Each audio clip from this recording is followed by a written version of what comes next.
மாண்புமிகு முன்னாள் தமிழ்நாடு முதலமைச்சர், சட்டமன்ற எதிர்க்கட்சி தலைவர், அனைத்து இந்திய அண்ணா திராவிட முன்னேற்ற கழகத்தினுடைய பொதுச் செயலாளர், புரட்சி தலைவர் அண்ணன் எடப்பாடியார் அவர்கள் அறப்போர் இயக்கம் மீது ஒரு அவதூறு வழக்கை கடந்த 2022 வருடம் தாக்கல் செய்திருந்தார்.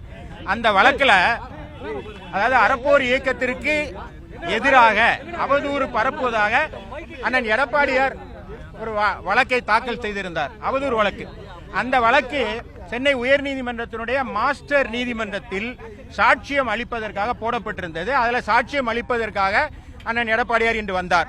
இந்த வழக்குங்கிறது நெடுஞ்சாலை துறை டெண்டர்ல கடந்த அதிமுக ஆட்சி காலத்தில் முறைகேடு நடந்ததா ஒரு அவதூறான ஒரு குற்றச்சாட்டு.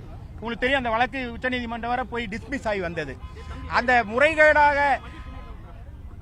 அதுல டெண்டர் விடப்பட்டதாக பொய்யான ஒரு குற்றச்சாட்டை அறப்போர் இயக்கம் பொதுவெளியில் பேசி தெரிந்தது.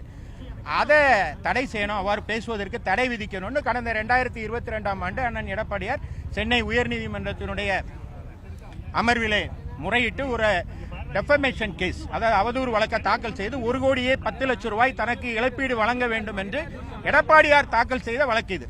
இந்த வழக்கு இன்று விசாரணைக்கு போடப்பட்டிருந்தது. எடப்பாடியார் அவருடைய தரப்பு சாட்சியத்தை அளிப்பதற்காக இன்றைக்கு வந்திருந்தார். சாட்சியம் அளிக்கப்பட்டிருக்கிறது.